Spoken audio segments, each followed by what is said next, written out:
Folks, welcome to Beyond the Pitch. I've got a very, very, very special treat for you here.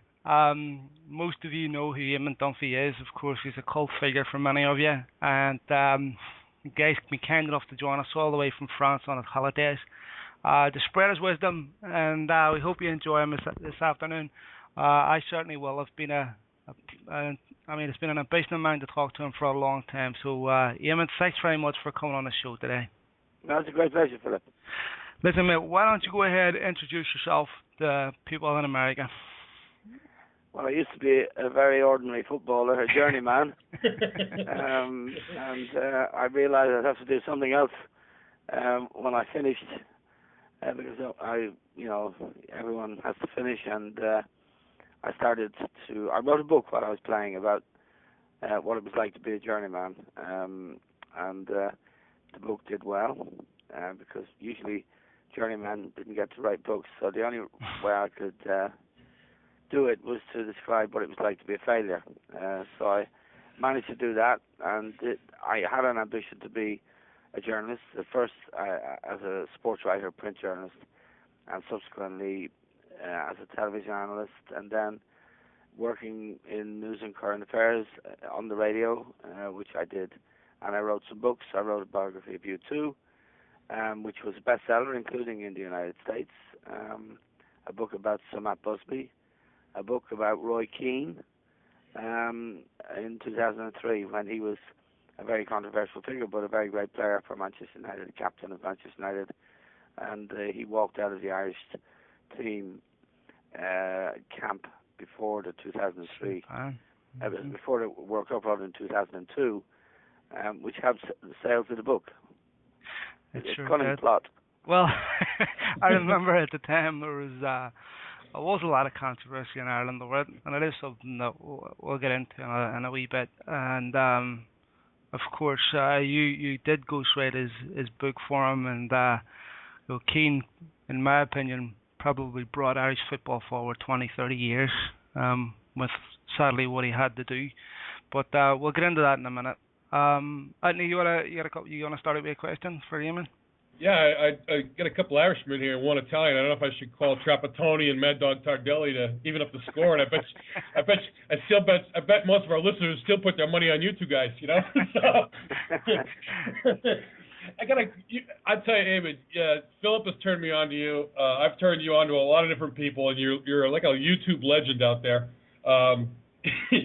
During the World Cup, I had to turn off some of the crazy punditry that I was seeing, quite frankly, in America and overseas, just to watch how Eamon was taking all this with Graham Souness. Tell me about the state of punditry in football. Do people know what they're talking about anymore? Well, they don't really want to do the job properly. The analysis is weak, and it's not rigorous. I suppose that's the basic problem. The British channels in particular, they seem to think their audience are couch potatoes and have no intelligence.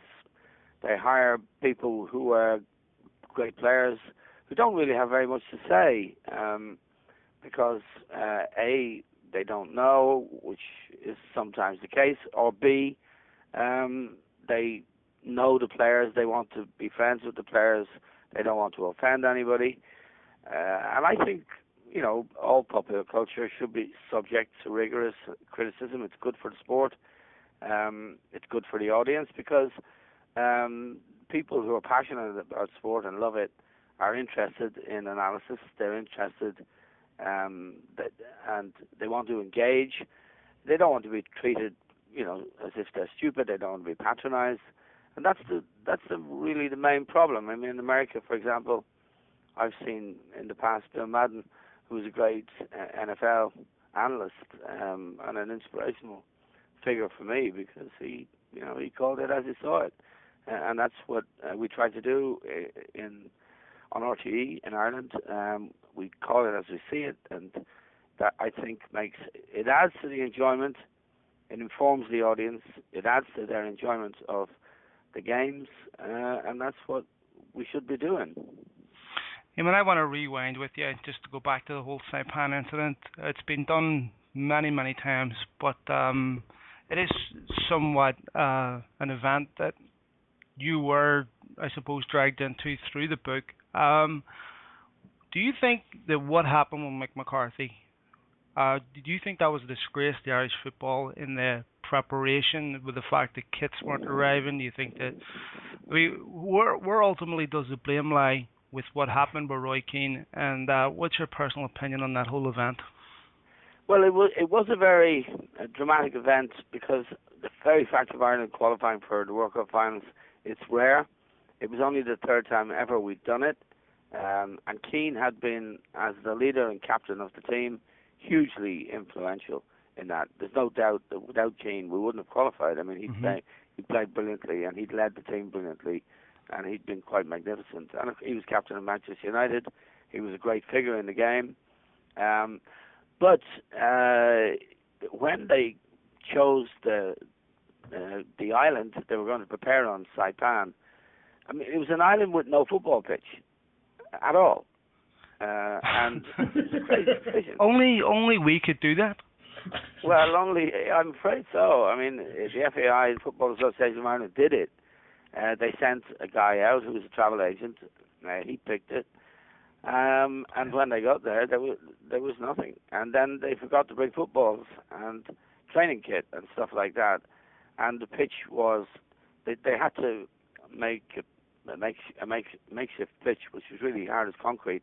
Now, Keane had injuries, quite serious injuries, hip and knee injuries that he needed to train properly, and he became exasperated by the lack of preparation and the lack of ambition. And the problem was essentially that for a lot of people around the team, and maybe for some of the players, just getting there was enough.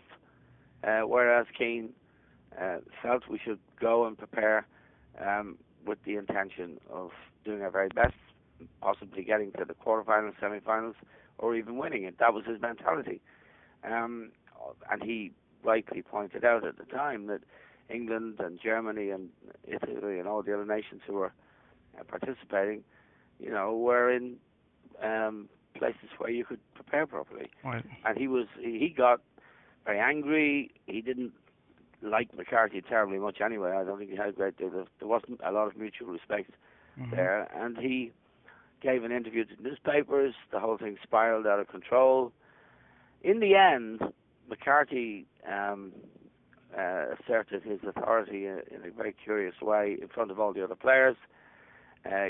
Keane, at the very last moment, Keane attempted to repair the damage and stay, but McCarthy told him to go. Now, to this day, people are divided as to who was to blame. In the event, Ireland played very well and only lost in a penalty shootout to Spain. Right. I mean, we could have actually got to it wasn't a vintage World Cup. We could have possibly have got to the final. To be playing without Keane was sad, and of course, a lot of people never forgave him. They said he walked away. In fact, as I was able to recount in the book, in the end, he was sent away. But it was it's hard to explain to someone who wasn't involved what a civil war is like. There was a civil war, and the civil wars are the most bitter of all. Question. Like a family feud. That's right, and we've all, and as an Irishman, we all know what they're like, don't we? Indeed, yeah. Question, David, about this World Cup cycle. You had three classic Italian managers: Capello, Lippi, and Trapattoni. I'm going to rely on your wonder as a journalist and as a pundit.